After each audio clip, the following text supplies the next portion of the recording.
Thank you again for joining us tonight for our art demonstration of oil landscape painting. We are proud to provide this program in partnership with the DuPage Art League. Founded 63 years ago, the DuPage Art League is committed to the arts and bringing enriching programming to art lovers throughout our community. Located on Front Street in downtown Wheaton, the DuPage Art League is both a school and gallery. They are dedicated to promoting and encouraging the visual arts through classes, workshops, gallery exhibits, and free public fine arts programs. Their classes and workshops cover a wide range of mediums and are designed for all ages. The storefront gallery and gift shop are open to the public.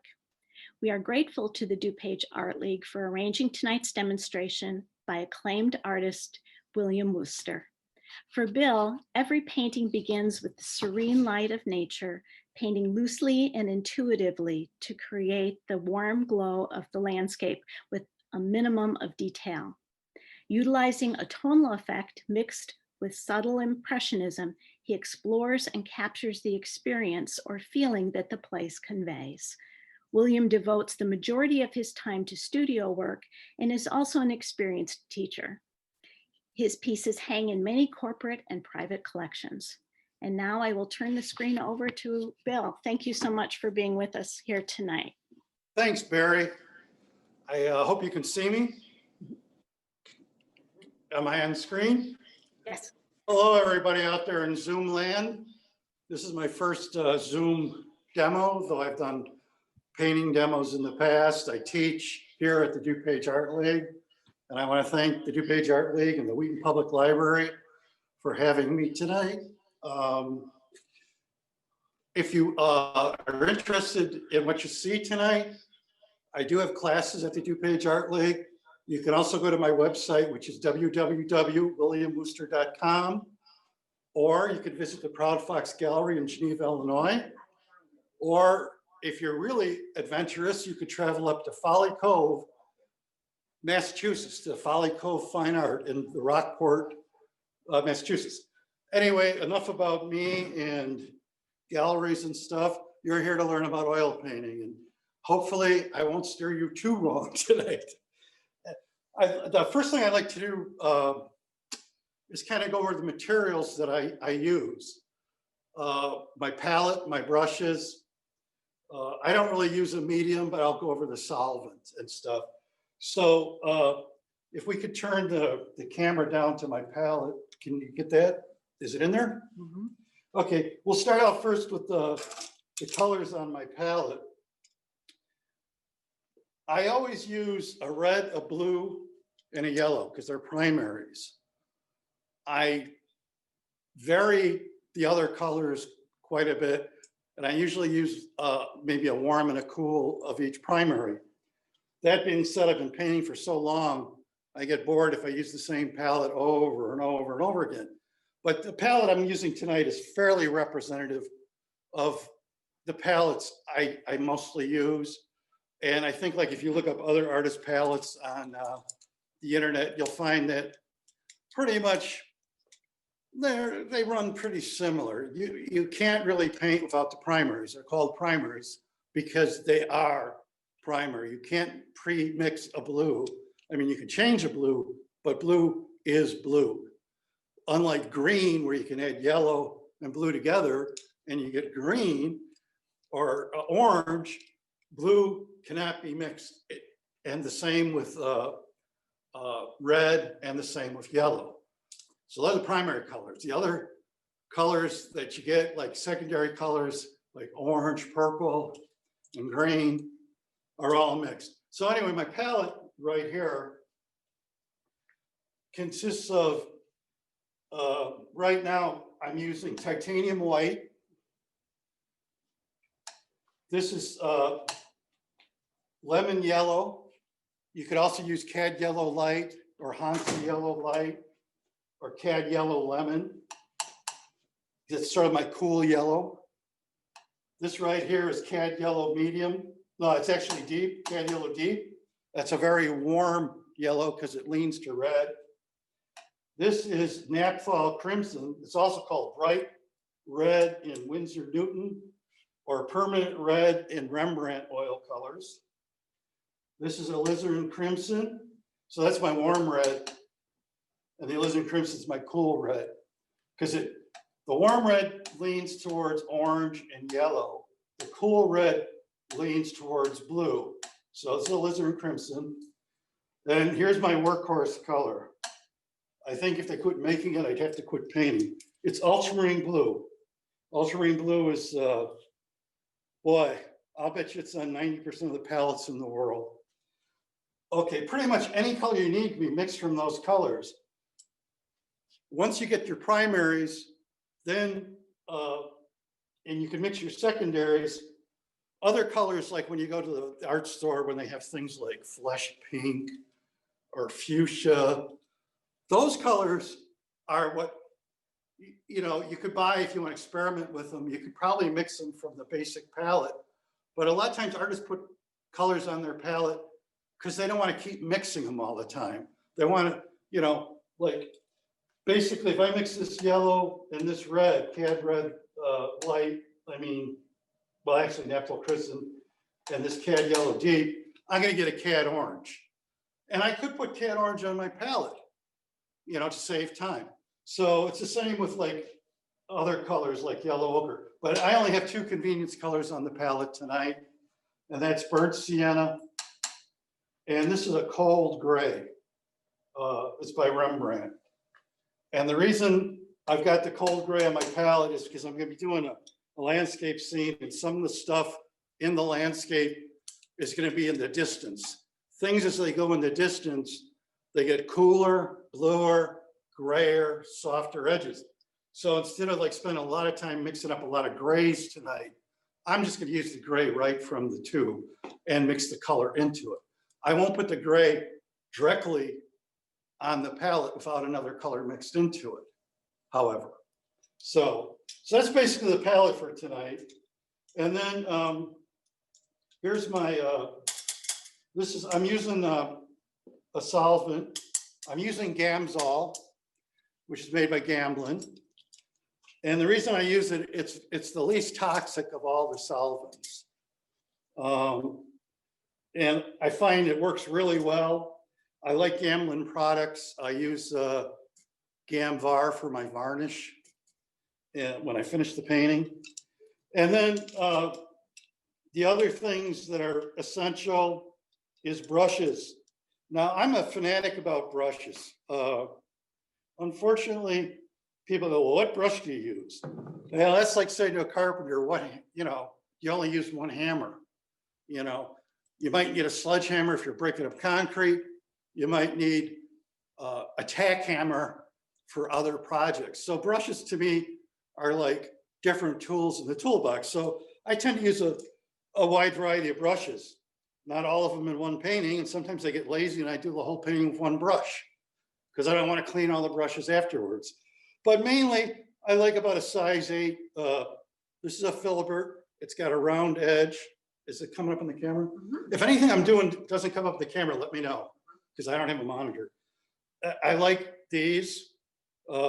This is also a flat. These are both hog's hair bristles, so they're natural. They take them from the hog somewhere. Somewhere here's a bald hog,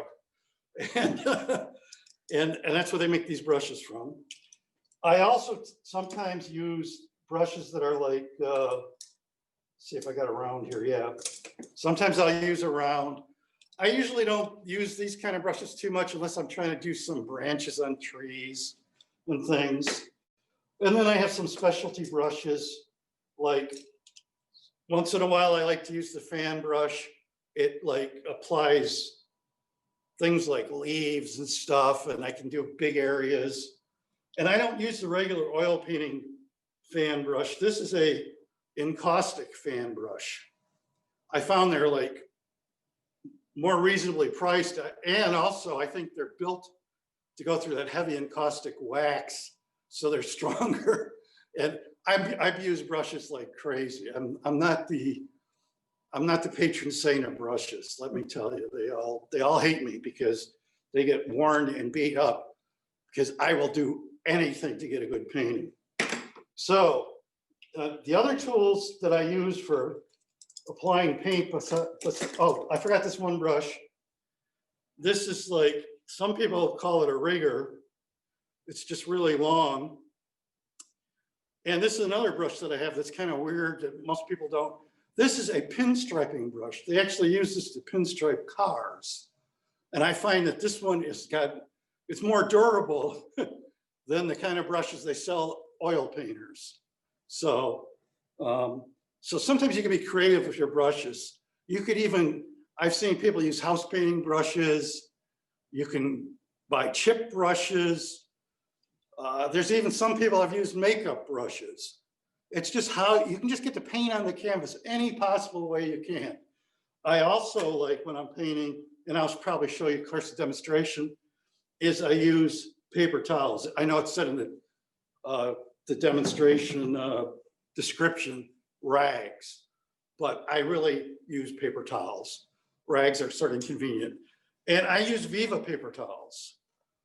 You know, this is not a commercial for Viva. Viva's not giving me any money for advertising. I just use them because they're soft, cloth-like.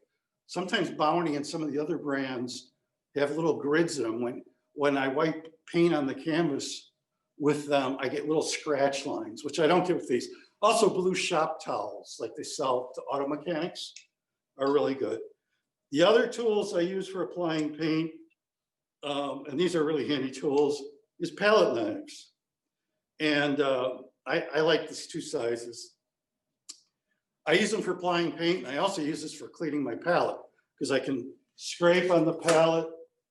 And the one thing to check for when you're buying a palette knife, you know, I've had students come in with plastic palette knives or, you know, some really cheaper palette knives, and they don't flex. And these palette knives have some flex to them. Okay, can you see the flex there? My assistants are telling me, raise it up. Okay, yeah. So the reason for that is when you're painting, you're actually painting. Sometimes you want to use the palette knife as a painting tool. If it's just stiff, you're not going to be able to get the kind of calligraphic lines like that. Okay, so let's see. We covered paint, brushes, palette knives, rags. By the way, tonight, my palette is what I use when I paint outdoors. There's two uses of the word palette. One is the actual colors the artist uses, and palette, the surface that the artist actually mixes the colors on. And this is my outdoor, when I do plein air painting palette. It's very convenient. It's made of metal. It folds up like a little briefcase. It's a Strata, in case you got any questions about that, if anybody's out there. Anyway, let's move on to actual painting. So this is what I'm going to paint tonight with some modifications. This is over by Devil's Cave. Devil's Cave, I don't know. People that live in Aurora and nearby know the legend of Devil's Cave. There was an Indian years ago who hid in the cave after attacking several people in his tribe. And he would paint his body with foxfire, which was like phosphorescent. So when he went through the forest at night, he glowed. I guess it's sort of a Halloween story. Well, anyway, the wise old chief of the tribe said to the people, I don't think it's a ghost. And then one day they trapped the Indian in this cave where he was hiding out. And they set the outdoor of the cave on fire. Well, the Indian came running out and jumped into the Fox River to his demise. And ever since then, they said that cave has been haunted. Well, it's on the Fox River. It's between Batavia and Aurora. And this is actually, I shot this level at the top of the cave. The cave is actually down here. So, because I like the color of the trees. And I also like the little bit of, I don't know if you can see this on camera, but there's a little bit of light reflecting down into the river, the Fox River. A little side note is the Indian name for the Fox River was the Big Turtle River, because there were big turtles, you know. It's a beautiful place and it's really fun to visit. But anyway, enough about local history and lore. I'm just trying to make it interesting. So anyway, this is looking south down the Fox River. It was around, I want to say no, maybe a little later. It was starting to be twilight-ish. And I happened to shoot this shot. And I love fall colors because you go through the summer when you can actually get out with this COVID crisis and everything's green.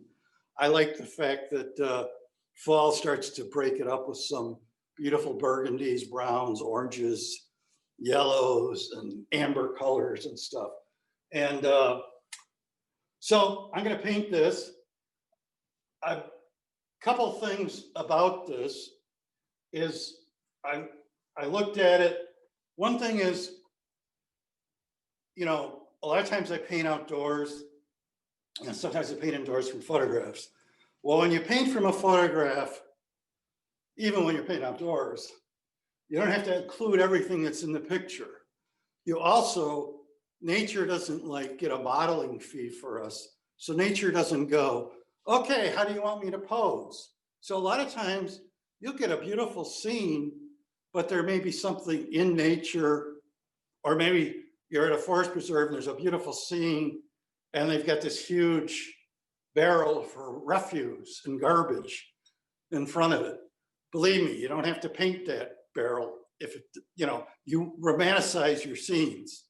I saw a book on the French Impressionists many years ago, and a photographer went to all the locations they painted. And believe me, they romanticized everything they painted. They took out telephone poles and things like that to make a better painting, because you're not trying to do an accounting report of a painting. What you're trying to do is create a poem. You're creating your impression. You are trying to create an emotional reaction in the viewer. You're trying to communicate what you felt about the scene, not exactly what the scene dictates to you. So with that, we'll go into this a little more. I'm not like, you know, crazy about teaching composition. Like, I'm not going to go into the golden spiral and stuff, but I do follow a couple compositional principles.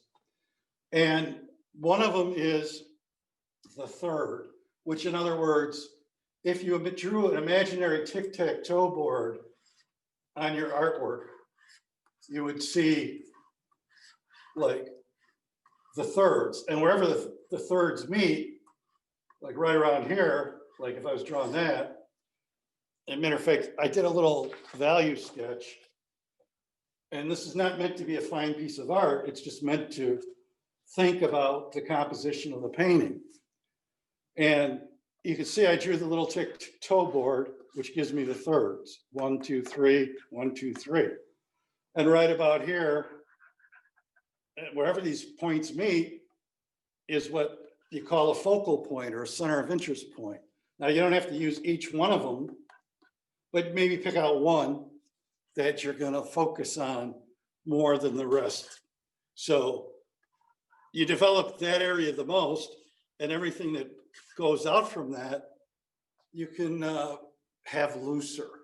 Because when we see, if I'm looking at the camera, I see one point on that camera, but everything to the sides is peripheral to me. So I have to look this way to focus on, say, there's a pencil sharpener over there, to see that clearly, okay?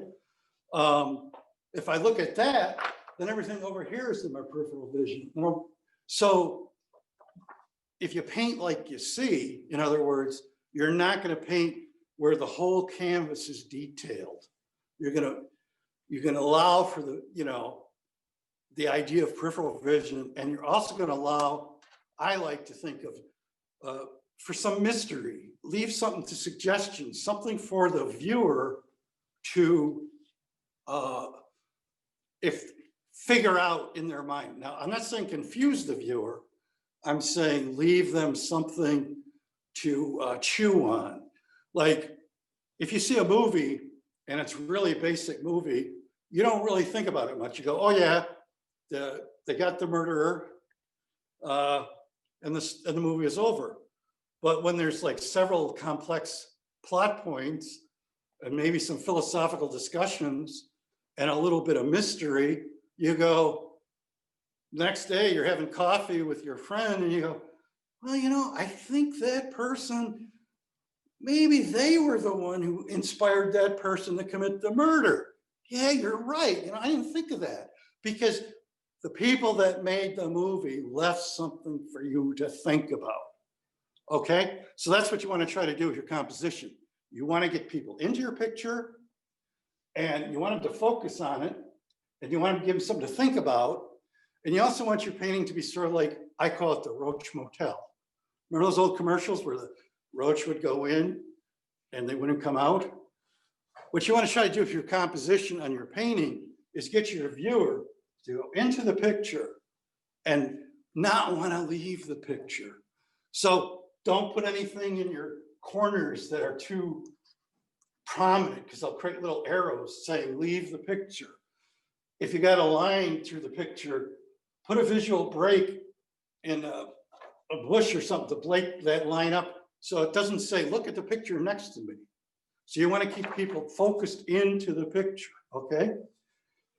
That being said, so I did a rough sketch because I was looking at this and I like everything about it.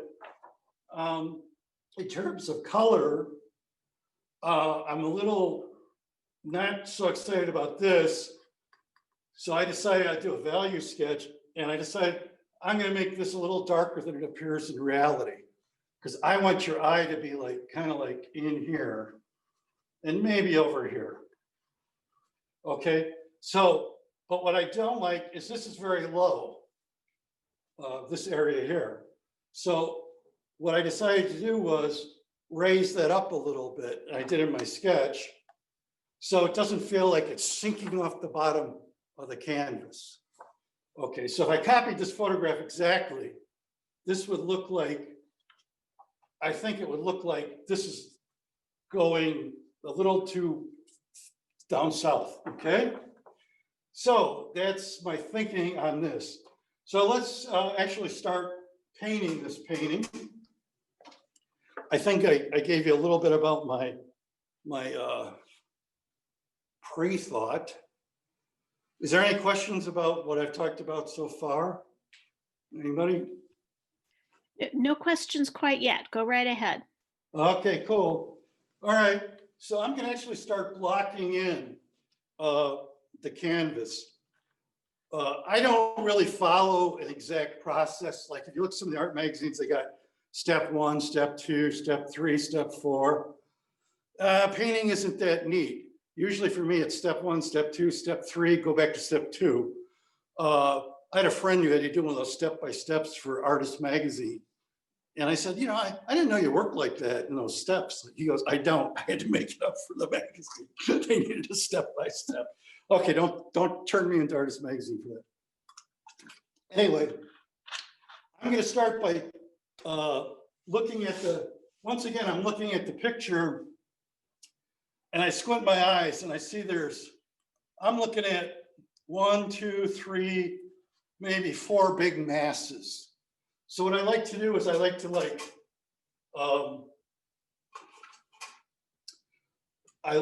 is this in the camera? Yeah. What I like to do is kind of mix up the middle tone or the values of each mass, though I'm gonna like change this a little bit, make it a little darker, and then just apply those masses really quickly, hopefully quickly. And I put them on, that gives me a real sense. I won't put in any leaves or detail. That kind of stuff is at the very end of the painting. So I'm going to use a fairly sizable brush. Yeah, I'm gonna use this number 8. This is a 12 by 16 cotton duck canvas. Sometimes I use linen. This is a Blix. It's actually a fairly good quality canvas. I like linen a lot because the weave isn't, cotton duck is more gridded, but linen, the weave is a little more irregular. So, but anyway, with that, I'm gonna get started. So I'm looking at my picture and I'm squinting my eyes because that really gives me a sense of all the shapes. And I think the first shape I'm gonna start doing is the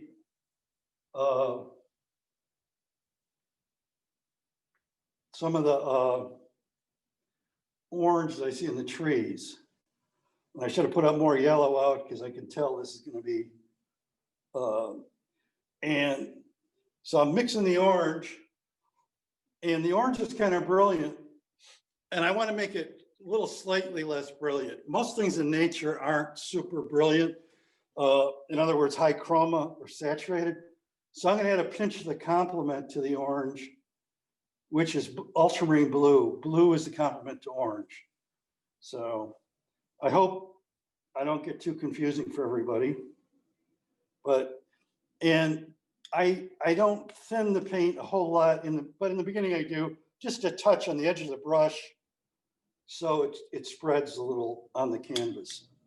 And a lot of artists draw everything in. One thing I like to do is avoid the center.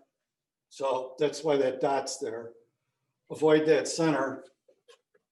But lately I haven't been drawing things in, I've been massing things. I've been doing big shapes. So I'm gonna squint my eyes.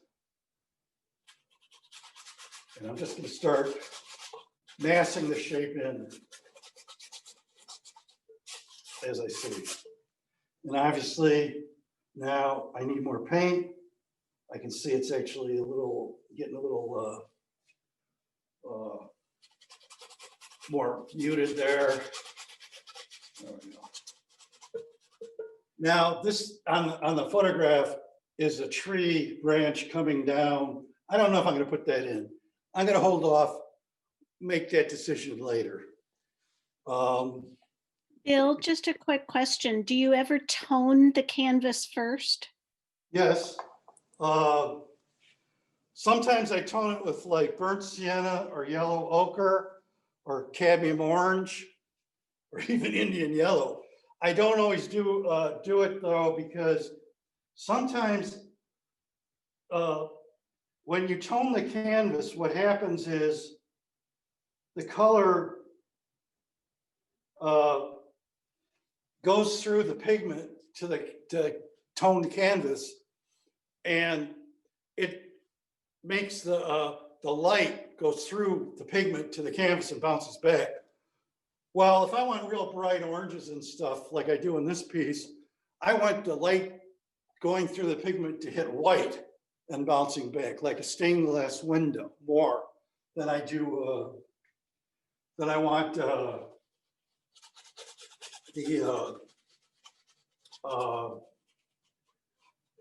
overall tone. I'll get, usually a lot of times artists do it, cover up the white spots. My technique, after I get further along, will cover up the white spots. And the other thing they use it for is to have a color harmony throughout the whole canvas. And that's one way of doing it.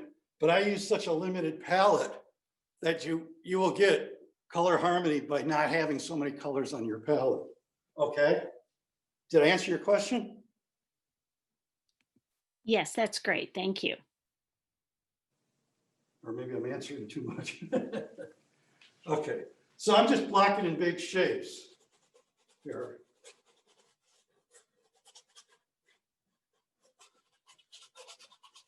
And I know a lot of people write about fancy brush strokes and stuff.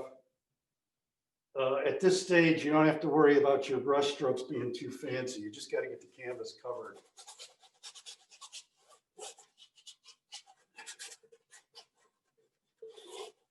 There we go.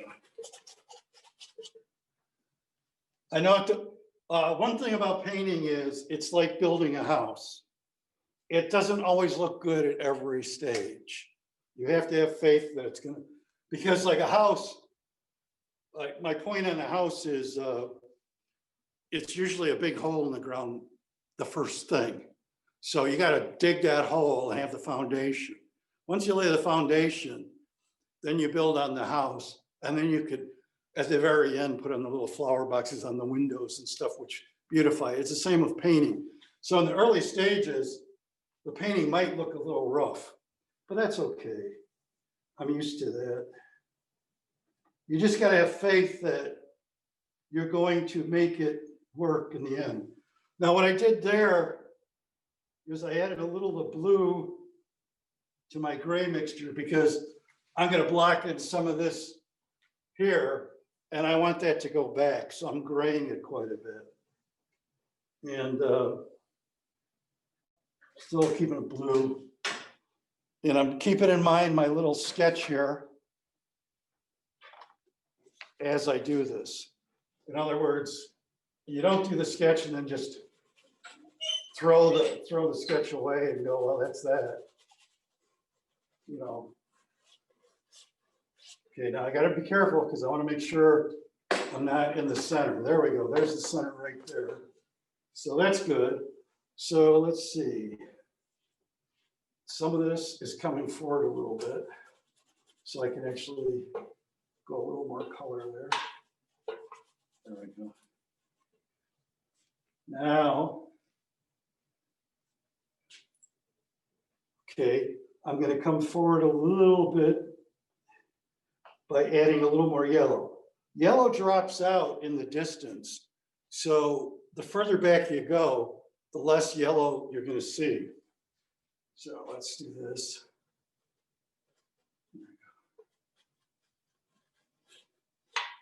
Now I forgot to mention there's a thing in composition called the S-curve.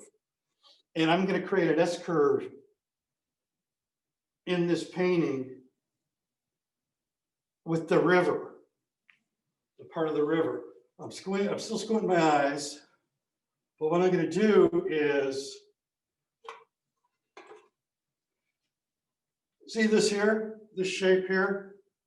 I'm going to make this be kind of like an S. There we go. I don't know if you guys are getting this, but it's going to be an S there. There we go. Okay. So let's see. Let's mix up some of the, can you see where I'm just working on big shapes right now? I'm not trying to get detail. I'm going to work on this foreground, which to me looks a little purplish, sort of a gray purple. So what I'm doing is I'm taking my Ultramarine Blue and my alizarin crimson, and I'm adding a little yellow to it. I'm trying not to have it go too red, and it doesn't look like much until I add some white to it. But actually right now it's sort of like the dark color there. So because I want to keep that S-curve, I'm going to pull those rocks in a little bit.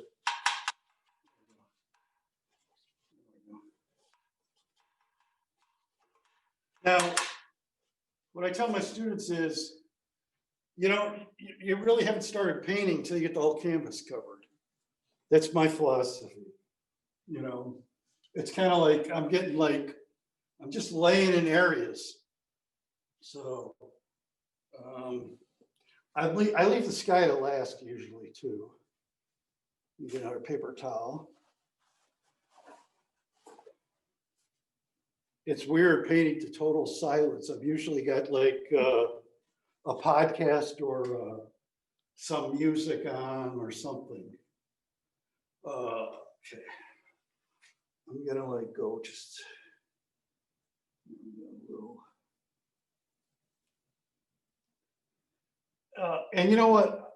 When I'm painting like at this stage, I'm really not 100% worried about color, the exact color. I'm more interested in getting the value right. The value is what carries a painting. A value is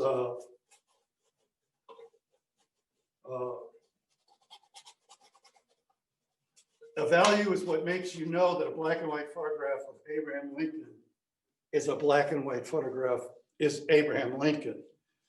If you just saw color without value, you wouldn't be able to recognize things. Value is what gives form to stuff. Okay, I can see I got to go a little more darker green back there. And I'm going to add a pinch of red to my green to darken it and make it.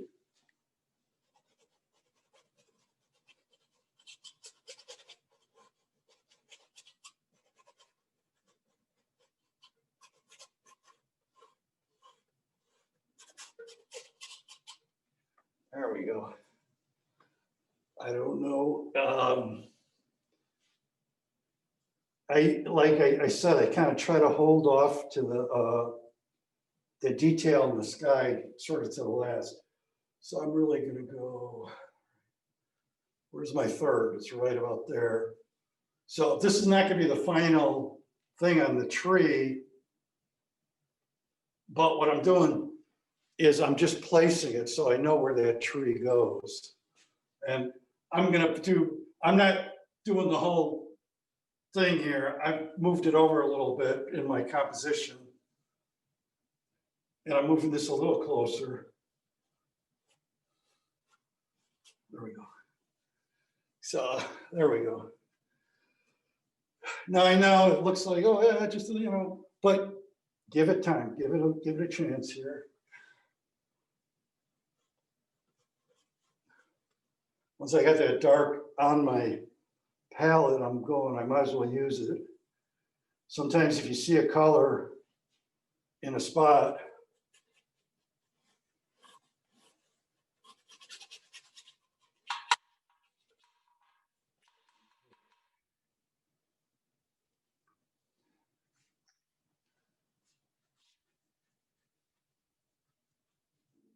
all right, take a clean brush and I'm going to lay in the sky, some of the sky. And for that, I'm just going to use blue, ultramarine blue. Yeah, towards the top, it's sort of reddish blue, but it's light. And I'm adding just a pinch of the solvent to get it to spread. There we go. You can see I don't really worry about, usually a painting goes through, for me, 2 or 3 layers. In other words, I start with a layer like this and then I paint on top of it. And I just correct right into it, right along. Now, as the sky gets lower, it gets warmer, in other words, more yellowy. So I'm gonna use a pinch of my yellow on the corner of my brush. And I don't really worry if stuff blends together, because actually I'm gonna use a paper towel to blend it together even more. You're gonna probably freak when I do that. Those of you who are like some of my students that are very fastidious, and they go like, what? I learned a big lesson when I was younger. I was at an art museum with a friend of mine who was also a painter. This was many, many years ago. And we were looking at a famous painting. And I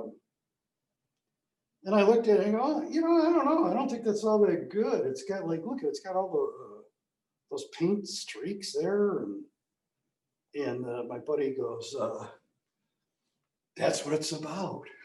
It's like, it's not about being neat. You don't get awards for neatness. You get awards for the emotional content of the piece. So there we go, going up.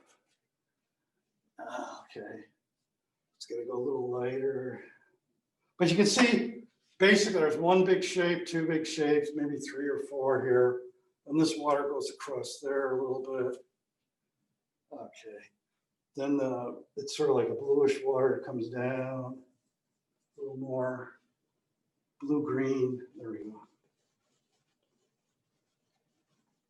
little bit over here, that color. I'm starting to see a little bit over here on the side of these. There we go. So I'm squinting my eyes as I work.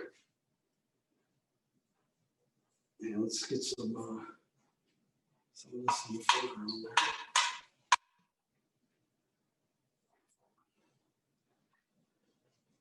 I'm not a fastidious painter who sits there and worries about stuff.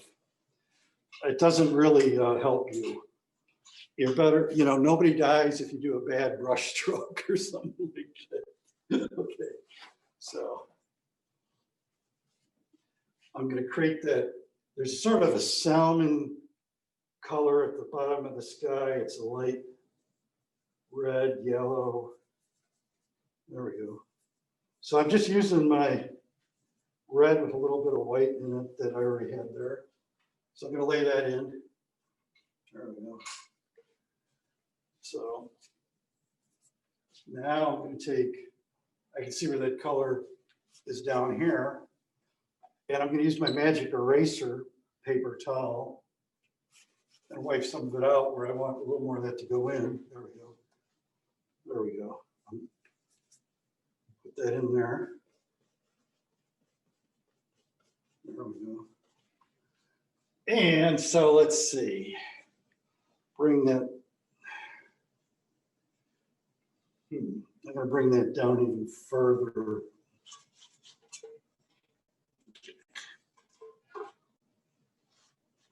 If you get an easel at home and it doesn't have a lip, if it's made of wood, put a couple of wood screws that stick out a little bit, and then you can paint to the bottom of your canvas.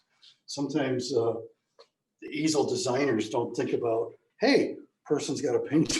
The other trick is you got to get to your bottom of your canvas, and you can't. You always turn it upside down. And I won't do that because you got to turn your reference upside down too. But anyway, so we're getting there. Looks like there's a little gray blue. So I'm going to mix a little sort of a,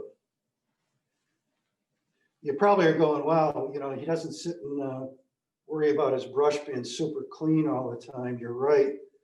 Because in nature, most of nature is grays. So if you get some grays, it doesn't hurt. That's over here. Let's see. Now everything I've got basically is just a starting point. There we go. But I think you can see it's starting to look like a landscape. Okay. So let's go over here a little more.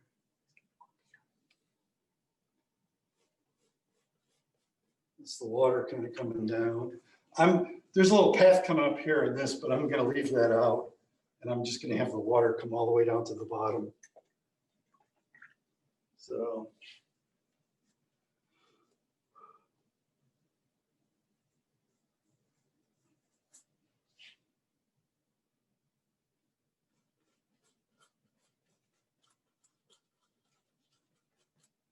All right, I've got the canvas covered. I'm ready to paint. Can we move in? Huh? Can we move in and they can see that? Yeah, go ahead. Can you? This is just the rough block-in stage. Obviously, it doesn't look like all that much at this point, but I have the big shapes in, and that's what matters to me. Okay? Now, the next step is a Worcester step. In other words, you probably won't see another artist do this because it's crazy, but I like to do it. And I take this is why I like Viva towels, because I will take my Viva paper towel. And a lot of times when I'm painting outdoors, here's how the official way you hold them. Because then you constantly grab them, you know. But anyway, I'll take my Viva paper towels and I do this.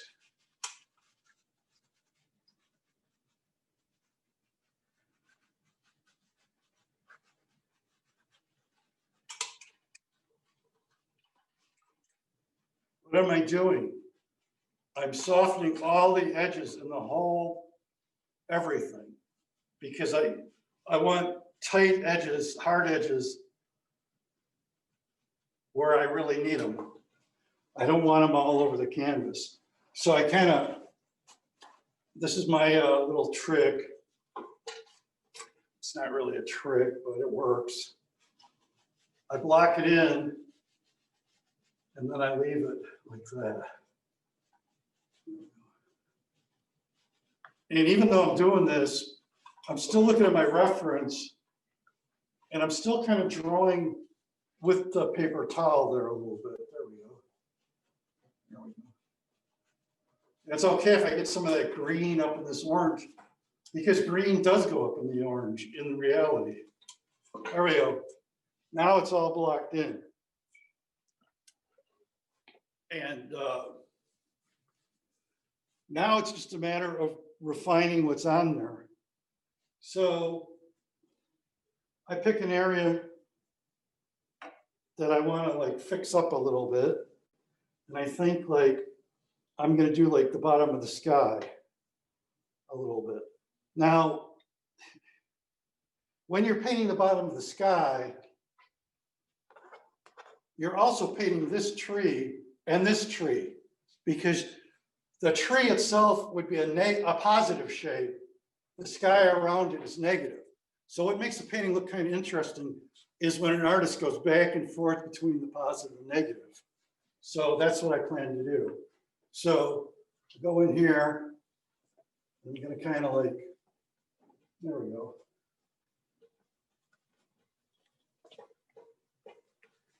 See, I'm starting to like touch up and I'm drawing into like some of these other shapes around it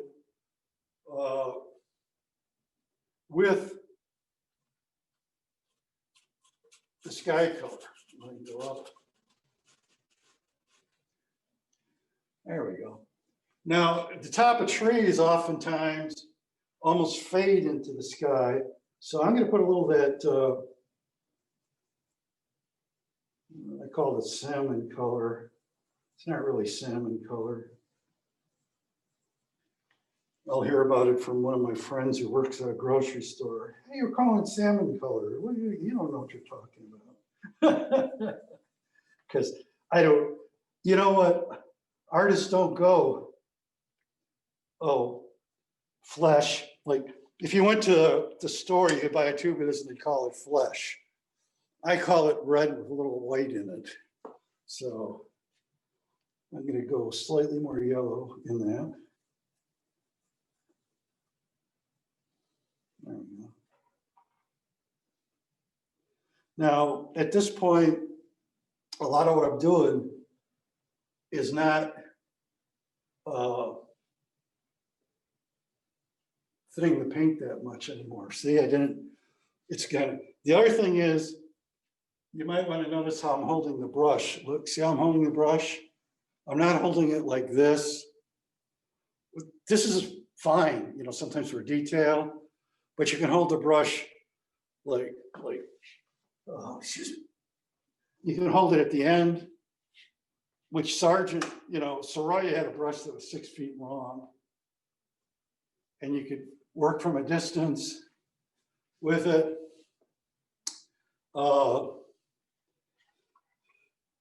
Or you could hold it like a pencil, or I like to hold it like this a lot of times when I'm trying to like be a little more expressive with what I'm painting. So it's, the brush dances a little bit. I don't have as much control over it.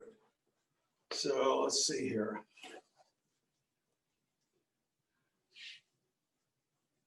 I'm going to put a little rim of light at the top of some of these trees. I don't want it to be quite as light as a lot of the other stuff. But there we go. I'm lightening it up just a little bit. I'm also trying to see if there's any other spots where I could put that color, because you could take your color and if you put it all over the canvas in different spots, it'll unify the canvas. If you just have it, you know, if you just mix it in one spot, the canvas will not be unified. So anyhow. I'm gonna go into that sky just a little bit more at the, near the top. And what you gotta do when you paint is not be afraid to use paint. In other words, if you don't have a lot of paint on your, and if you don't have paint on your palette, you know, your painting will look starved. There's some people that like thin their paint down a whole lot, and then what happens is the painting doesn't look like a painting. It looks like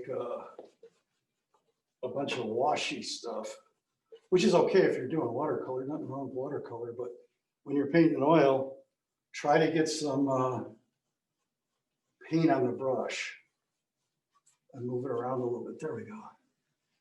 That started to come. Another tool I use, which can be found in any art store, is your finger. So I soften the top of my finger here.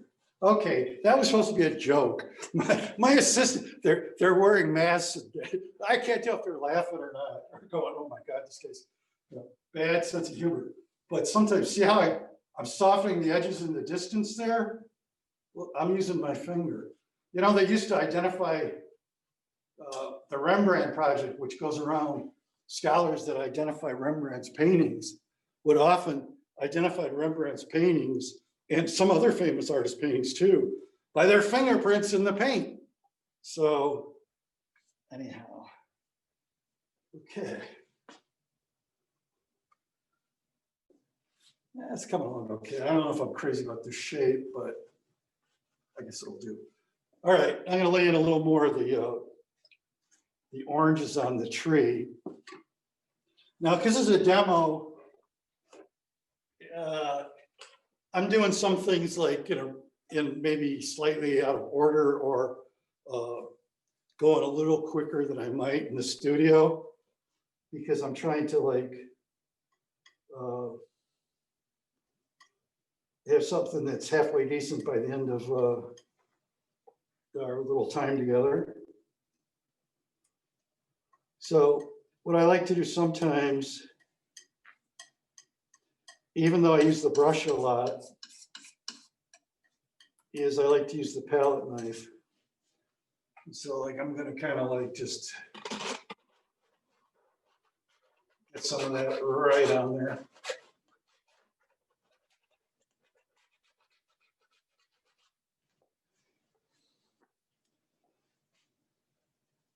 One thing about the palette knife is it soaks up the paint. I mean, you use a lot of paint when you're painting with a palette knife. So be prepared, but it gives a nice texture. And what I do sometimes too is after I put it on the canvas with the palette knife, I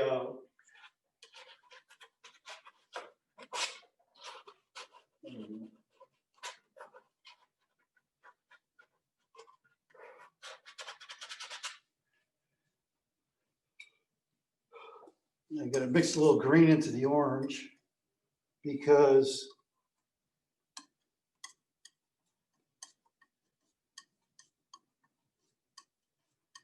there is green.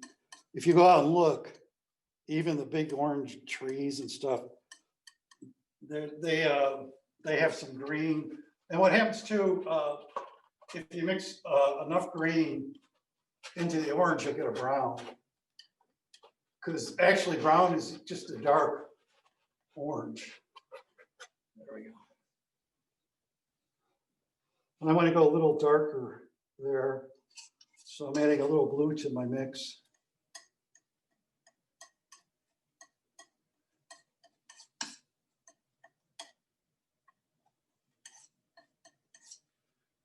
And I'm going to just bring that branch right out there. There we go. Some of it comes over here. There we go. Now,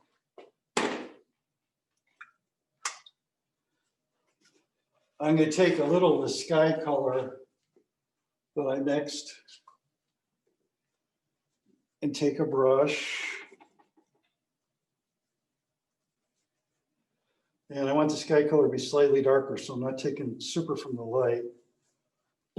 But now I'm going to go into this whole thing here and put some of these, what they call sky holes. Oops.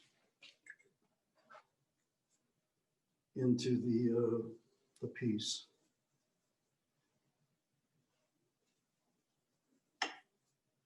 Let's see.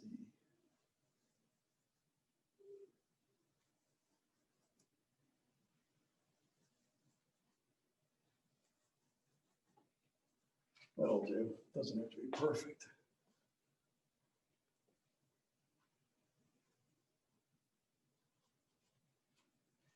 There we go. Now we can go a little lighter.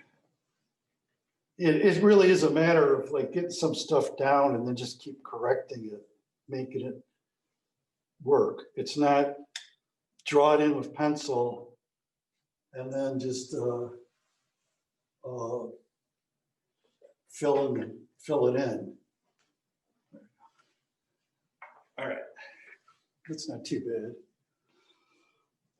Let's put a little more of the, I'm gonna put a little more of the darks in, because like, remember I said the darks help us understand the form of what we're painting.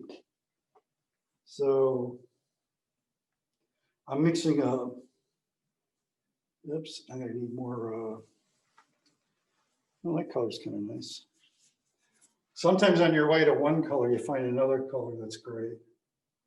So.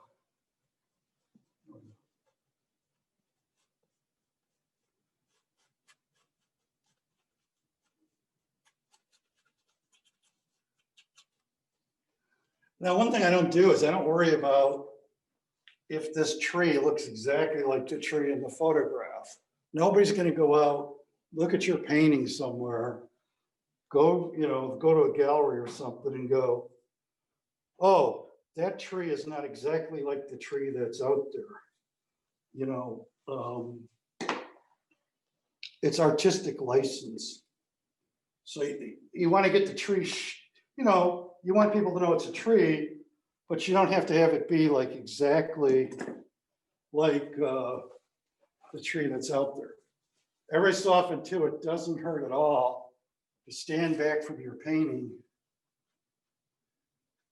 look at it a bit, and go like, okay, squint your eyes, look at your reference, stand back. When I'm at home painting, when I'm painting at home, I'm spending like maybe every half hour or so going to the kitchen, freshening up my coffee or whatever, taking a break. Now I'm just wiping back some of the paint there. I'm actually drawing a little bit with some of the light greens in there.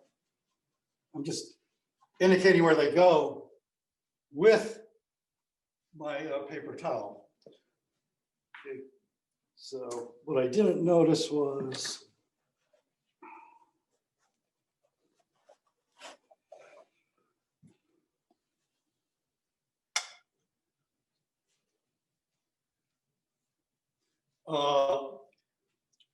what you got to think of when you're painting too. Another thing to think about is it's almost like a stage set. This is in the distance, okay? Then this is a little bit closer. Then this tree is a little bit closer. Then this is closer.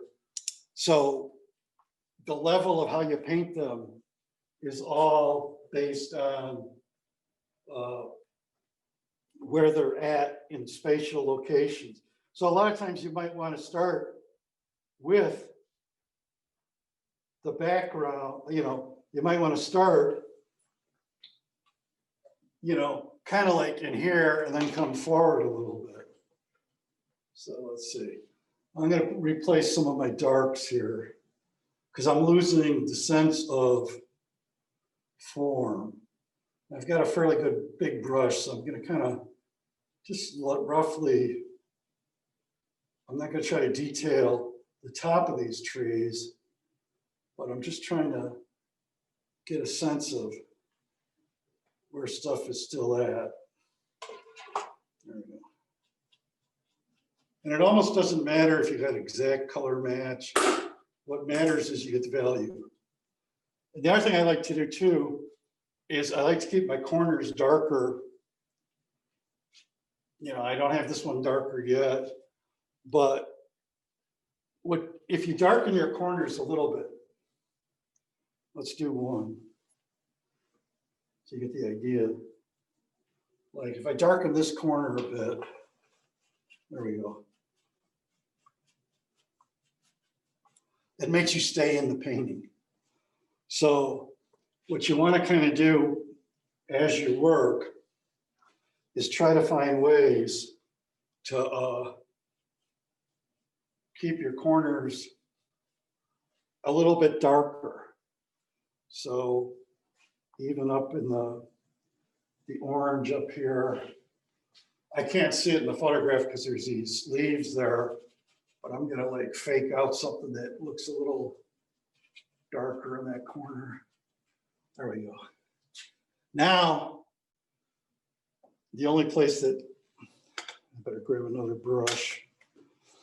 I get lazy and I just keep using the same brush and cleaning it off. It's not too bad when I'm at home in my studio, but for a demo, I suppose I should just face the facts and get clean more brushes. It's sort of a, so I'm gonna like, it doesn't have to be like hardly perceptible, but I don't know if you can see that. But you see how I darken that corner, I darken this corner, I darken this corner. There we go. And I darken that corner. Okay, now this painting is basically, oh yeah, okay, sorry. Yeah, so I darken the corner slightly here, here, here, and here. That makes you stay in here. Okay, I'm actually thinking, I was thinking that my center of interest is going to be here, but I'm looking at this now. I think I'm going to move a little of this light over here on the thirds a little more, move it over just a little bit, and that's going to be my center of interest. So let's do that. You know, they say the best laid plans of mice and men. I'm like that. It's like the painting will tell you what it needs. You say the painting, what do you need? And you look at it and you go, well, that bothers me. So then you fix it. Then you ask the painting, what do you need? And you look at the painting and you go, oh, that bothers me, that's all. And when you get to the point where you go, what bothers me? And you look at the painting and nothing really jumps out at you, stop painting, okay? That's a good question people always ask is like, how do you know when the painting's done? Well, when there's nothing on it that really looks totally obnoxious and doesn't jump out at you and go like, see, I'm moving over the light there a little bit. And so that means I'm gonna move like this green. It's a very blue green, so I'm using mostly blue, just a pinch of yellow. Right there, I'm gonna move this way over. So that's, see, I'm looking for the thirds, there we go. So if I do that, there we go. There we go. It doesn't have to be mathematically on the third. It's got to be like somewhat close to it.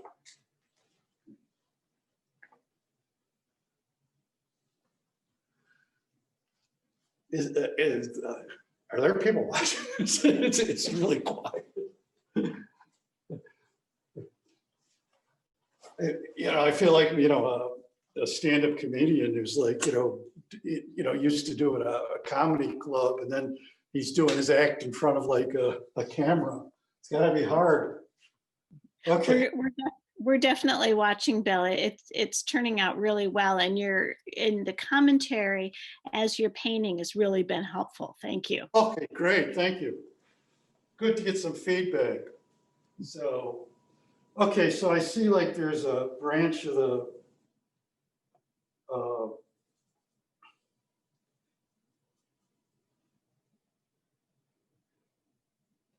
there's something in paint called tinting strength. Certain paints like are stronger than others. This yellow has very low tinting strength. So I have to add way more of that yellow to get the orange that I want. So I'm gonna like, there we go, I'm putting in a little more. This is gonna be like, sort of like an interesting painting in a way, because we've got like a lot of orange against blue color complements going on. I'm kind of like letting this dance a little bit. You might see a little bit of the red from the mix. It's okay. You don't have to, you're not, it's not Sherwin-Williams house paint. You know, when they put it on the thing and it shakes it up, you know, it's okay to leave a little variegation when you mix the, in other words, you don't have to thoroughly mix your color on the palette so it's just a flat color. Okay. All right.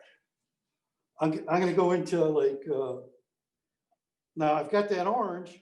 So I look at it and I go, well, there's parts of it are a little bit browner. So, and a little darker. So I'm adding a pinch of brown and my brush is in the way there. I don't have a monitor, so I don't know what you guys can see in that. There we go. I'm adding color into this thing. There we go. Now, when Monet would go out and paint the haystacks or whatever, he would paint these dabs of paint, but he'd go out day, people think they were done quickly. He'd go out day after day after day and paint those things. So to build up the paint.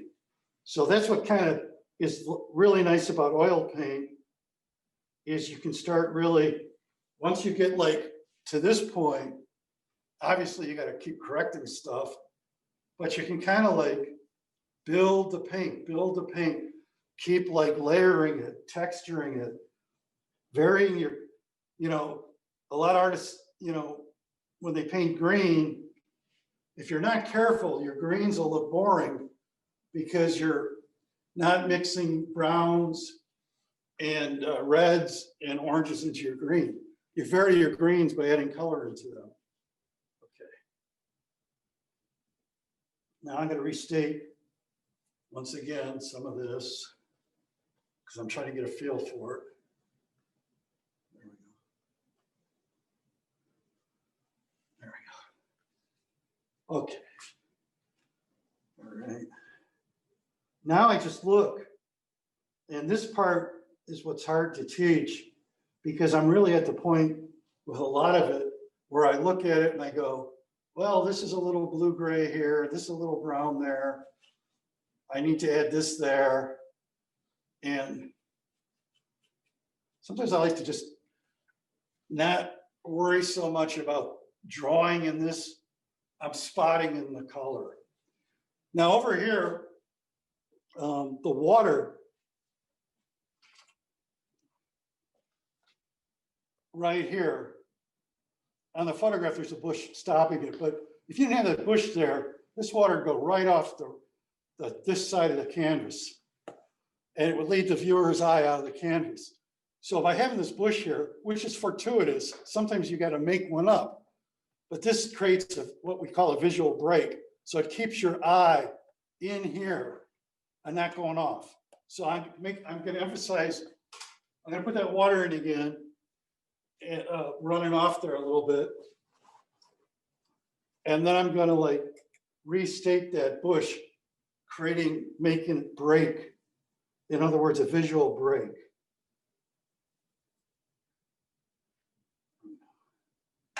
So for the water there, I'm just using Ultramarine Blue and white. And I'm just going to do this. Is it kind of,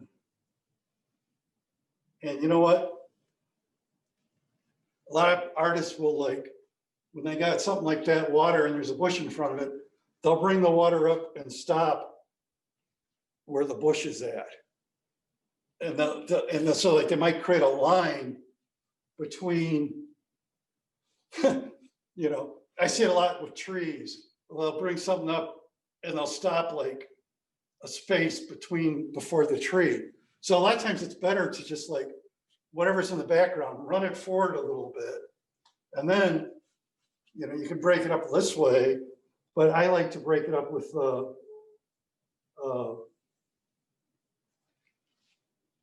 now I'll put that bush back in. There we go. So I'm creating that visual break thing. I don't know if that makes sense, but see how it keeps you now into the painting and you don't go wandering off. So sometimes you can work with straight lines and then go into them a little bit. Use the straight lines, use cubes and stuff, but then rough them up a little bit so they're not all, you know, just straight, okay? Okay. So I'm coming forward a little bit here. And as you come forward, now this tree and this is on front of all this back here. So you can actually pump the color up there a little more. You can have it be a little more colorful. So let's see, I'm gonna.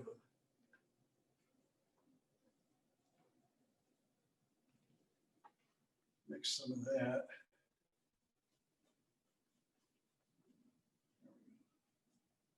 Let's go here.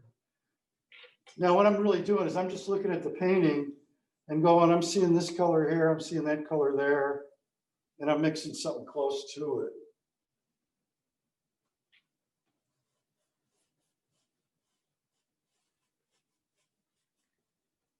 There we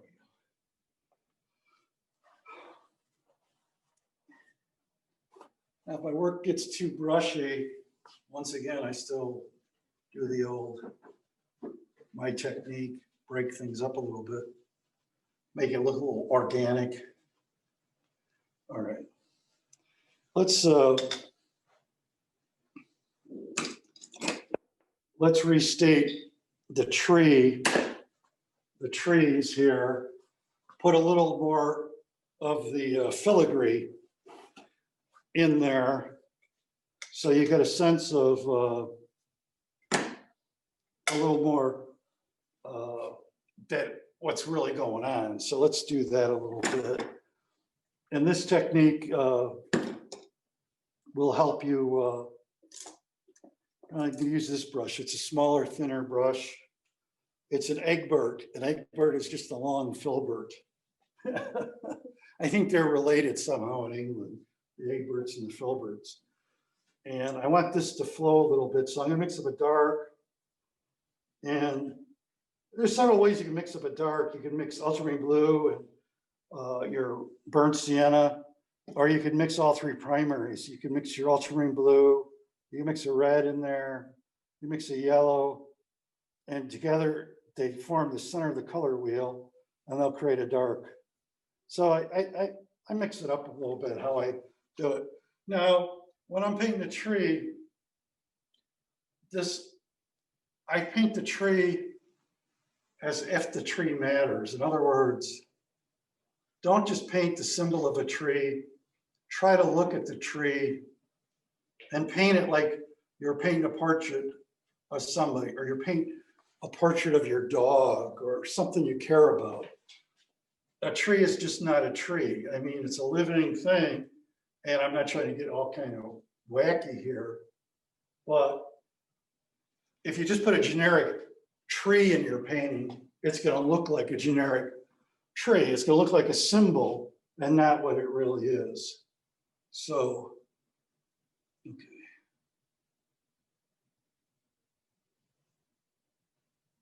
There we go. That's coming along. There we go.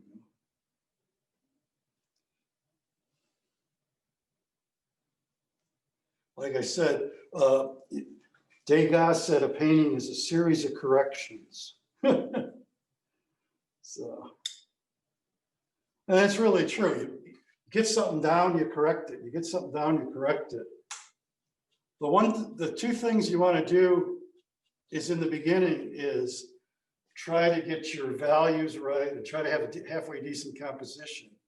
Now, I'm not too happy with all this open space over here. I didn't realize I wouldn't be.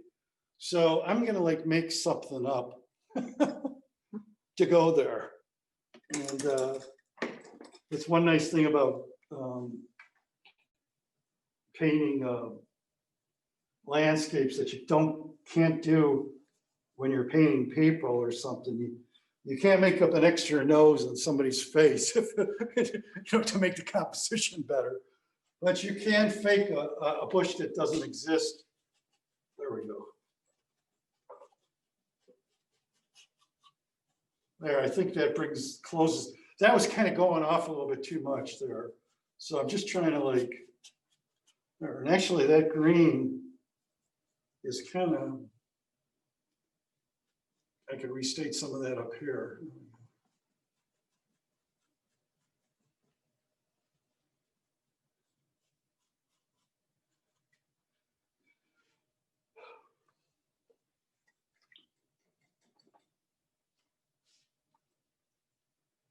Now, for the sake of demo, I'm going to take my, where is it? It was here a second ago. Here it is. I'm going to take my pinstriping brush, which is a rigger, and I'm going to use it to put in some of the branches on the tree. And I'm going to use a little bit of thinner to do this because I want it to flow. And when the painting is new like this, where it hasn't dried for a few days, this is okay because it's okay if the paint is a little thinner. But the general rule is in oil painting, thick over thin. But this painting isn't that thick right now to begin with. So, but what I'm trying to do now is do a little of the calligraphy of the tree. And you can see why I use this brush, because it's so long, I can kind of like hold it loosely and get like nice kind of branches from it, which is really hard to do with some other brushes. So, and when you're painting a tree, any tree and any branches and stuff, they have weird bends and angles and stuff. They don't. So sometimes you can even like, if you've seen trees, you'll see that they might form like little D's or shapes that kind of remind you of what you're seeing there. There we go. There we go. There's one tree over here.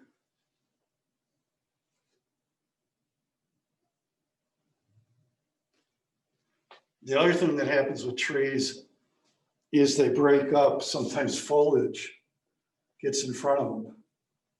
So you don't have to, right.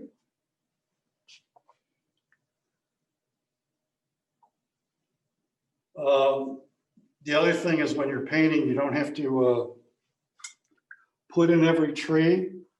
And you can also like add trees. So sometimes what I like to do with this brush, when the paint, when it's sort of like the bottom layer like this and the paint's still wet, I get it like soaked with the Gamsol or your solvent, get it to a point, and I kind of like sometimes like to do something like this. I just kind of put the lighter in there. There we go. And I can even do that somewhat in the background a little bit. There we go. It's subtle, but like this will start looking like, there we go, little things. And like, if I had a lot of time, yeah, you know, just kind of, I'd sketch this stuff out a little more. Okay, that's getting there. Oh yeah, go ahead. I didn't know what you were saying. I was trying to. Yeah.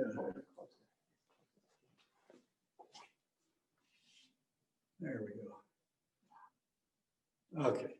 Now, when I look through the camera thing, the lens of the camera, and I'm looking and I'm going, I really don't like my dark mass in the front. So I'm gonna this mass here that much. I think it detracts, and I want this to be light. So how do we make something look light? We take the stuff that's around it and make that darker. How do we make something look more colorful? We make the stuff around it less colorful. In other words, we gray the colors around. So if I put a bright red on a gray green, it's going to look even brighter because nothing on the canvas exists by itself. So I'm going to go darker on that. So some of the stuff I'm showing you basically maybe like what would be the first day of my working on a painting. I might work on a painting like this for 3-4 days, you know, but this is like laying it in. There we go. I didn't like how light that was. I thought it was too detracting. There we go. Now I gotta replace that bush. That's what happens. It's there's something called construction and destruction in painting. That's you play back and forth between painting something and then destroying it and reworking it.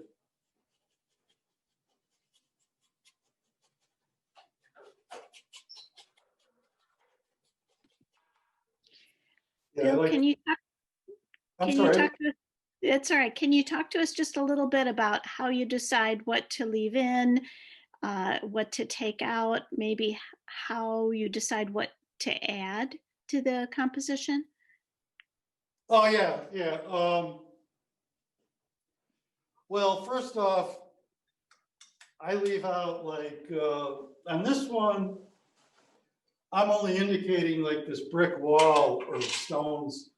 I tend to leave out man-made stuff, but that's just my personal taste.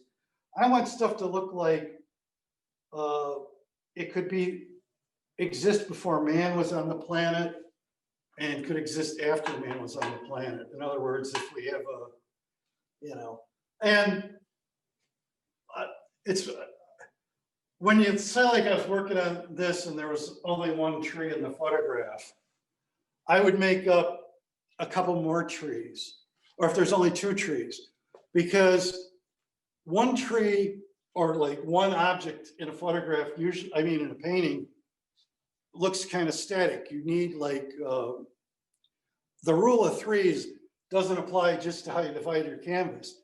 It also like would apply to like how many like trees you put in. So if there's only like 1 tree in my reference photo or out in nature at a scene I like, I might go and look and find a couple other trees to add in there. So you generally want like 3, 5, you know, 7s, odd numbered items. So the other thing I would leave out is like I leave out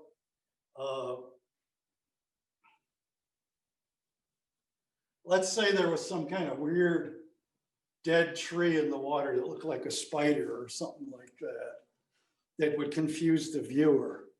Just leave it out, don't put it in. A good rule of thumb is if it's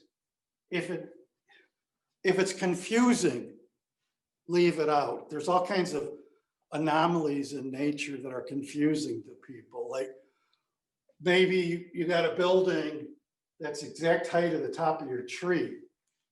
Well, you need to raise or lower one, you know, or take one out because it's confusing to the viewer. Anything that's confusing. Now, I'm not saying you can't leave stuff a little mysterious, but you gotta like I don't know if that answered your question or not. Did I answer your question? Yes, I think that's helpful. And then maybe perhaps why you chose to add what you did in that lower right, lower left-hand corner. Over here? Yeah. Yeah. Because it was such an expanse just leading out here. It was such a blank, big space. It just didn't have any interest to me.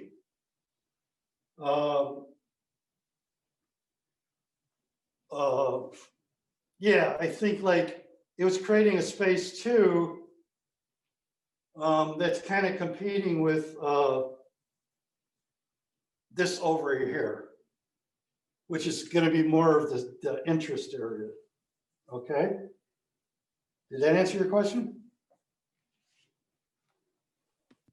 Yes, I think that answered their question. Thank you.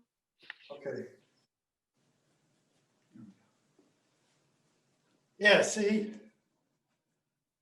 I thought that this painting would be more about this big tree with the light and stuff. And I'm actually seeing it's becoming more about the light on the water at sunset. So sometimes the picture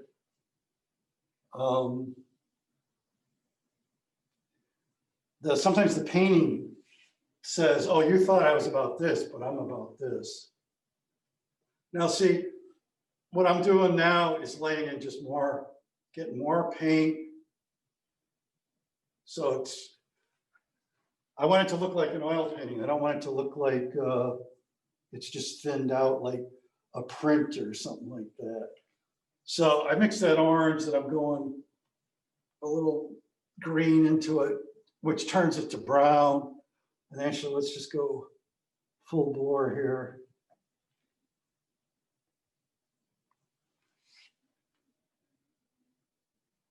Yeah.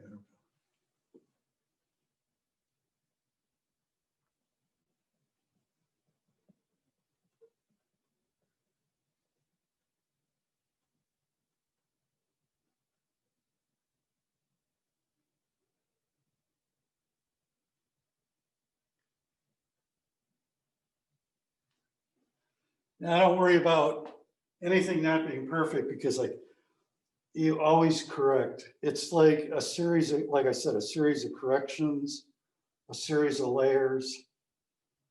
And but what I'm trying to do here is give a little impression of at least what some of the areas would look like. So I'm trying to get like, now that's, see the loose brush holding there? Trying to find the rhythm too. There's a rhythm to trees and things. There's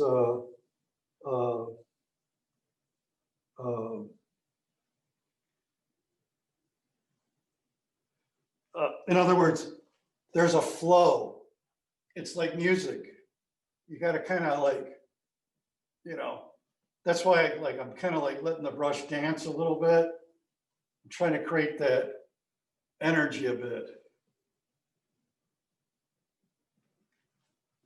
Kind of got to stand back from it a little bit. There we go.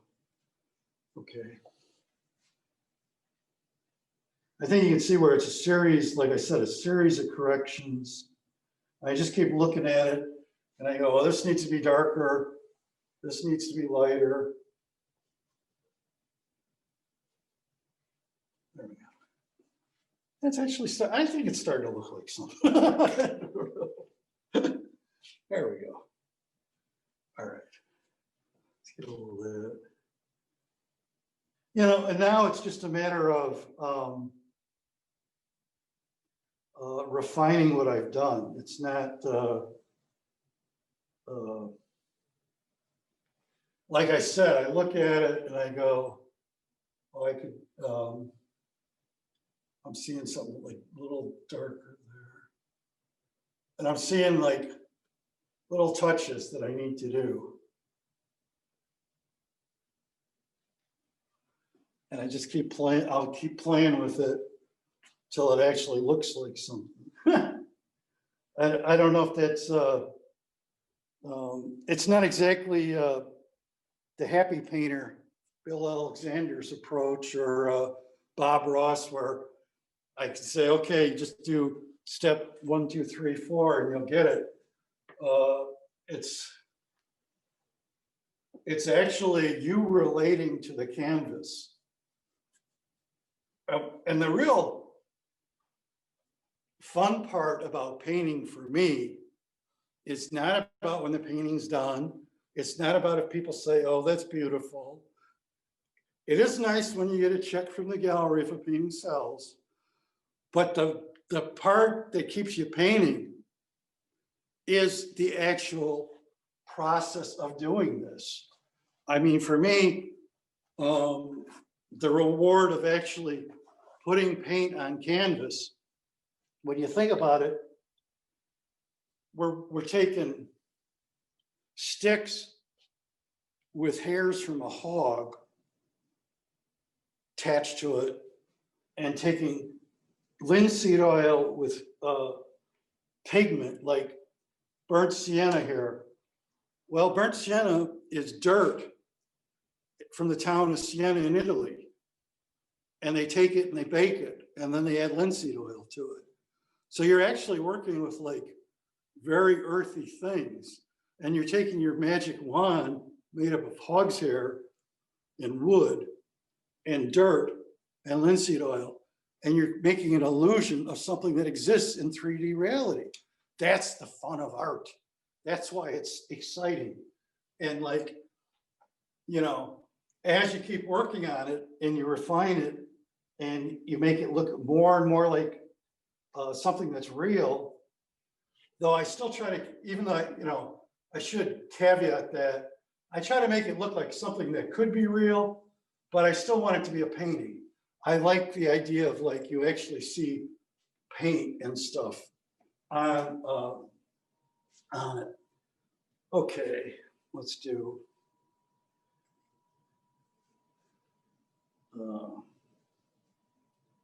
Yeah, I think like the rewards of painting or doing art have to be intrinsic. In other words, you have to love doing art and painting even when you're not getting any external credit, or people aren't going, oh, wow, I love that, or something, whatever it is. I was watching last night a movie on an artist called L.S. Lowry. And he was an artist in England who lived by the factories. And he was a rent collector during the day. Then he would go home and take care of his invalid mother, who just hated his art, hated his art. She thought it was embarrassing that he was painting the mill workers as they're leaving the mill. And he'd get some bad reviews and stuff. But every night, after he got home from running around collecting rent, which was his job at the time, and feeding his mother, cleaning her up and sitting with her for a while, he'd go upstairs to the attic and he painted. He did that for 40 years. After 40 years, he sold one painting. He sold it for 20 pounds, which is probably equivalent to about $40 nowadays. And shortly after that, his mother died, and the gallery discovered him and they put on a show, and also he became one of the biggest, most favorite artists of people in England. So, but for 40 years, this guy stuck with the painting because he loved painting. He was a painter. That's his essence. And that's what happens when you're an artist. It's, so.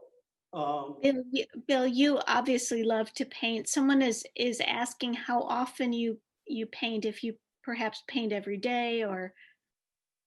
Yeah, I try to paint every day. I'll be honest with you. There are a few days of the week, well, not of the week, but like anybody else, I'm a human being, so I might have a doctor's appointment or, that type of thing. So I usually try to do something every day, but a lot of Saturdays, I have a girlfriend. She works during the week. She comes over on Saturdays. We go out to eat. And sometimes on Saturdays I don't get art done, but pretty much the rest of the week, yeah. Unless like there's, I gotta take my car and to the dealer and I'm stuck there for 6 hours or something crazy. It's like, life happens to artists too, but I try to get,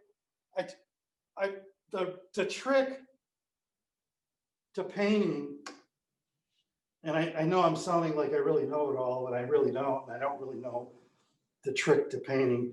But the real thing is if you love it and you keep doing it, you'll get better at it.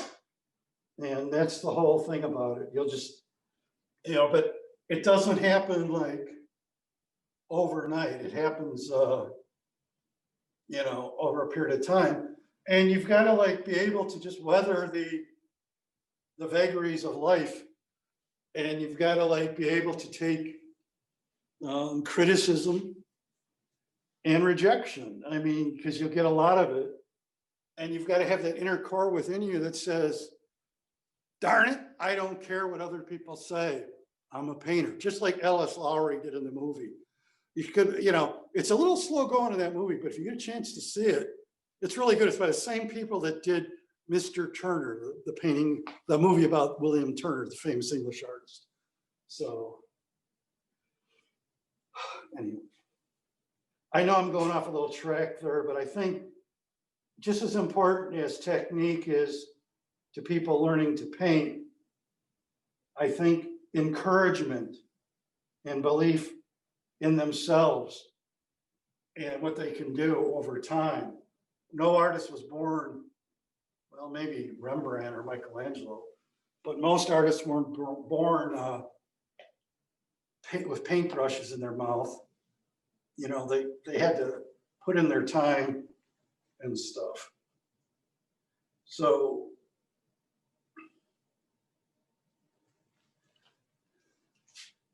yeah, it's starting to come along.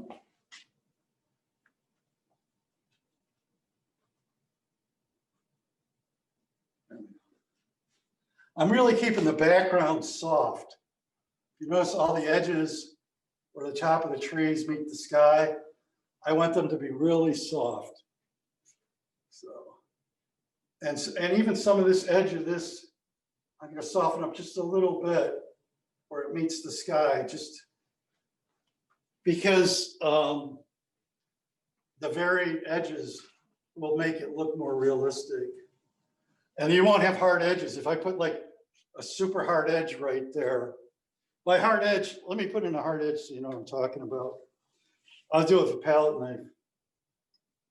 We did promise a little bit about palette knife in this video.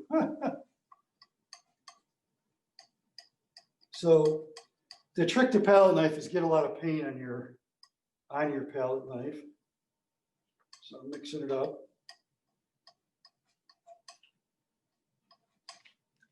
I'm going to put in a real hard edge on parts of this tree here now.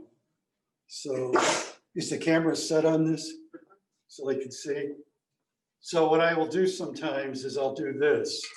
I have to steady my hand pretty good. There we go. See that? That's a super hard edge there. And usually hard edges are going to be where the eye will go the most. There we go. So there. So like on this tree over here too, I'm going to just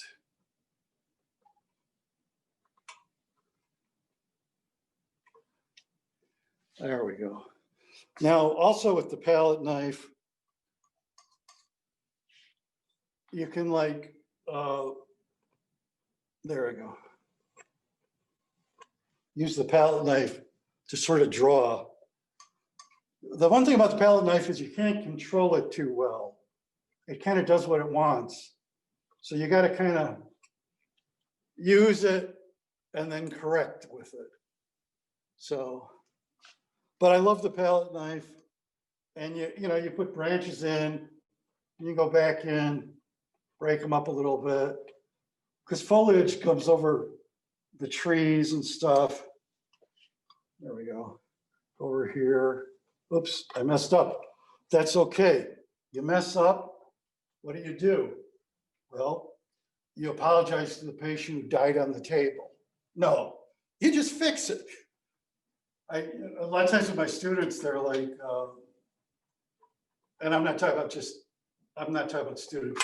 I mean, I've taught like at other places besides DuPage Art League, but when I've had students, they're like, I'm afraid I'm gonna wreck it. Oh my, and I'm like, it's oil paint. You just paint over it. You just wipe it out, or you scrape it off, or you paint over it. So that's starting to come along, I think. Bill, the film that you mentioned sounds so interesting. Someone is asking, could you give the name of that English painter again? It was L.S. Lowry, Lslowery. Great. Yeah, I think the painting is called Mrs. Lowry because it's all really about him, but it's really too, it's really about his relationship with his aged mother. And she's played by Vanessa Redgrave. And it's just, you know, I try to watch movies like that because I try to keep myself inspired. And, you know, another, let me recommend a book too. It's not about painting, but it's about art. And like, it doesn't tell you the magic tricks to marketing art, but it's called The Rogue Artist's Guide to Art. And it's by a guy named Raffi, R-A-F-I. And it's really good because this guy he's gone through a lot of it. He's fairly successful now, but he went through some really hard times. And it's good for artists to know that, like, you know, your art is good if it's like what you're really trying to express, okay? If you're being you and you're painting, your art is good no matter what anyone else says. Your art's good if you don't have a sale. Your art's good if you didn't win an award. You know, your art's good even if some people don't like it. Not everybody likes everything. But if you authentically, if it comes from your heart and you're painting what you really want to paint, then you are an artist. And don't let anybody tell you otherwise. Okay, enough of the sermon. What? Yeah, thank you. Someone also is asking, Bill, did you go to art school or are you self-taught? I went to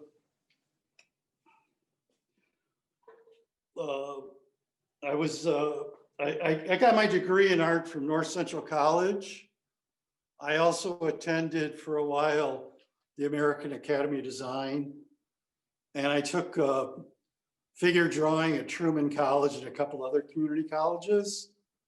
But a lot of what I learned about painting, I learned by painting. And nowadays we're really lucky because we have things like this where some artists, you know, and artists much more well-known than me are out there and you can watch them on YouTube or you can get a DVD.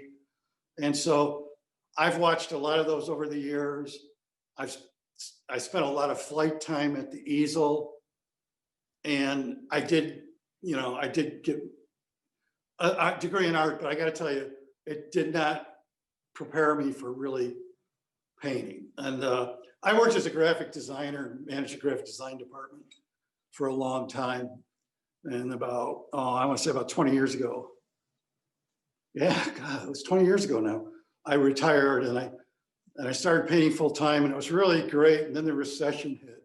And I went from selling like 4 paintings a month down to 1 painting every 4 months. And so it's been up and down since then. But yeah, I'm sorry, a long-winded answer to a short question there. So, but you'll learn more by, you know, watching and learning from other artists and just, you know, I recommend, like, if you can, watch DVDs by somebody like Richard Schmidt, who's just a great artist with a lot of instruction and stuff like that. You could probably get them at your local library, some of them. There's a little plug for the Wheaton Public Library who's sponsoring this. Yeah. There we go. Now you can see, like, it's not perfect yet, but I'm getting the, I think I'm getting the, you have to stand back every so often. I'm getting some of it. I'll have to develop it, and then I'll have to send it to the library so they can share it when it's done. So, because I'm not going to get all of it done, but I have enough of a basis to know at this point if I want to keep working on it or not. You know, there are some paintings where you go like, I need to cut my losses, you know, and move on. But I think this one has potential. It needs a lot more work, but it's coming along there. Oh, one thing I forgot to mention is try to, like, when you're mixing your paint and stuff, when you're painting, try to learn how to mix different grays. By that, I don't mean just add black and white together, but learn how to mix your say a red into a green, or like a, you know, a blue and a yellow and a red together to give you a gray. Learn how to, like, create interesting grays, because nothing in nature is all colorful and stuff. And you're going to need some, like, gray colors to make it work. Now, I obviously got a bit more to do. So are we on time here? We have about 10 minutes left. Okay. And as you said, you'll have a chance to work on the piece a little bit more over the next few days. And when I send out the link to the recording of this program, I can send your the final image as well. Okay, Barry. Yeah, that'll work. Yeah. So.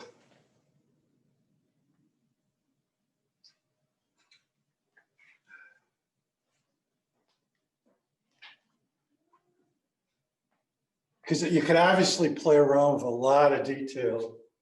So I'm gonna, yeah, I'll add just a bit more. We got 10 minutes. So I'm gonna add a little more in the foreground here.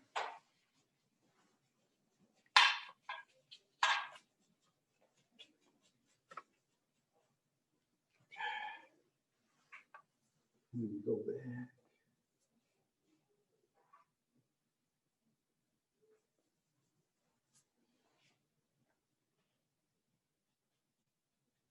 Now, what I'm doing as I go back, it may not be as noticeable on camera, but some of the greens I'm mixing, I'm definitely gragging them by adding some reds in there. I'm creating some distant greens in this piece. I think what I'll do is, like, just for fun, is put in a little of this tree that's over there to give you an idea how I'd handle something like that. And for that, I'm going to use my, this is called a rigger. I don't know what it's called in the world of pinstriping. I got it at Blix in case anybody wants one. But I like it because it's really a good brush for, like, line work. And I've had riggers that I bought at other stores that aren't for pinstriping, and they just don't hold up as well as this one does. Now, when you're putting some of this in, it's a tendency of a lot of people to want to just put a black in there, and it's really not black. It's going to be a little more gray and purple, a gray purple. So I'm just kind of putting that in, I think, like, and dragging it up a little bit. There we go.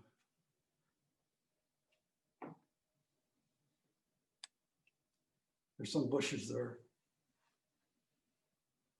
And I'm gonna dot some of it. Because there's leaves and stuff. There we go. And actually it's a little too prominent for me. So I'm gonna come in and like mute it a little bit with my paper towel. There we go. Make it drop back a little. There we go.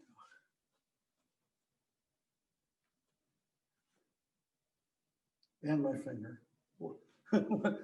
Once again, it's whatever works. You know, it's like, you know, with the, you know, the palette knife, the brush, the paper towel, whatever works. I'll put a little sky hole here. Bill, someone is asking about the brand of the rigger again.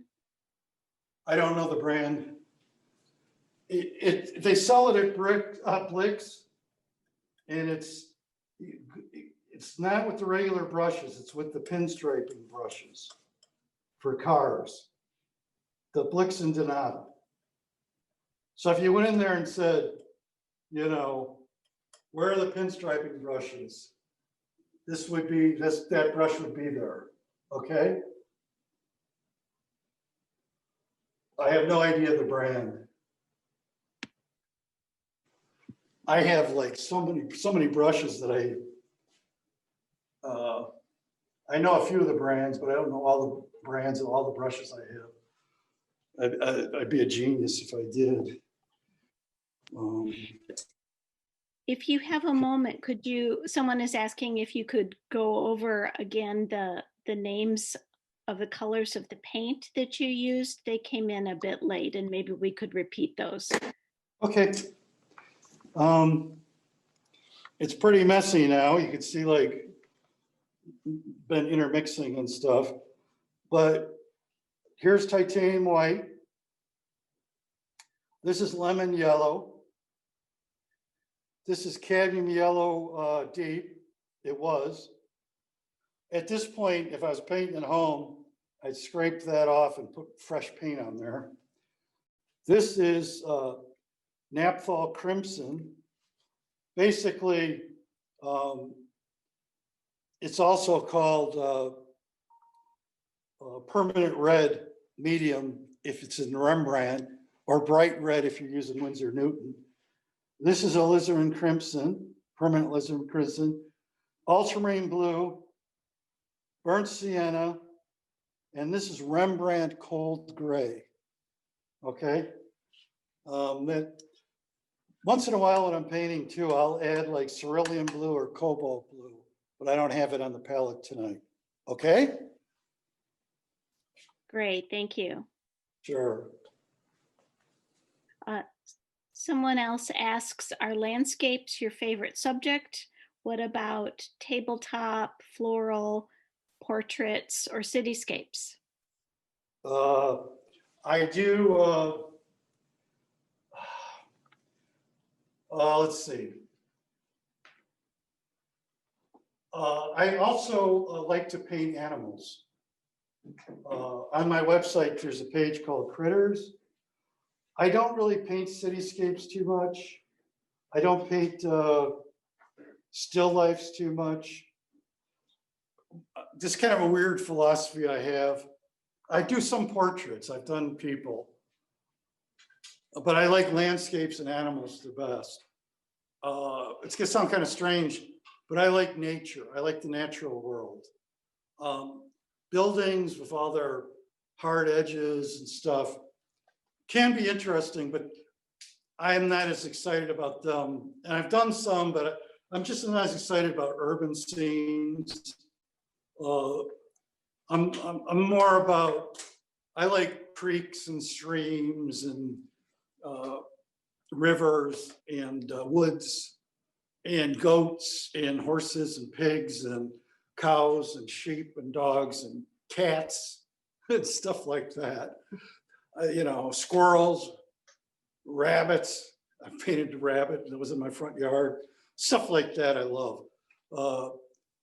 I like to paint stuff that like I feel people, you know, when I go to the art museum and I see some pictures by some of the artists from like the 16th century. They're good paintings of people and stuff, but I don't relate to them as much because of the clothing and stuff. I feel like that automatically kind of dates your work, which is okay, but it's just not me. I like to have it be like, I like to think like part of the reason that Fox River intrigues me, the Big Turtle River with the Indian lore and stuff, is because hundreds of years before I was on this planet, hundreds of years after I'm gone, these natural things are going to exist, I hope, if we don't destroy the planet.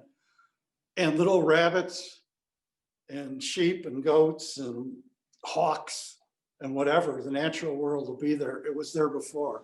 So I like that timeless essence for my subject matter, you know. But that being said, I mean, I like this L.S. Lowry guy, and he painted mill workers and the mills and buildings and stuff. So it's not like I'm against that. It's just not my forte. Great, thank you. Thank you. If we could get maybe one more nice close-up of the painting as in its present state, and just hold there so the camera has a chance to really focus in. Oh, beautiful. Thank you.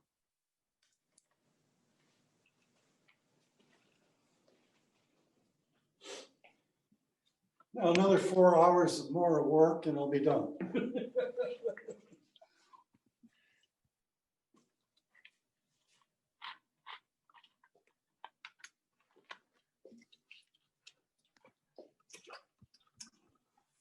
Okay, is there any other questions, or are we all set? Sorry, it's not 100% complete, but I do what I can do, you know. Absolutely. We understand that you only have the 2 hours. So that's lovely. It's a great solid beginning, and we know that you will do a little bit more work on it over the next couple of days, and then we can send the image with the link to the recording once that becomes available. Again, this program has been recorded, and so we will put it on our YouTube page in just a couple of days for you.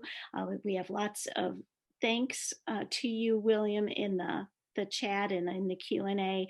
People really appreciate all of the time and effort that you put into this.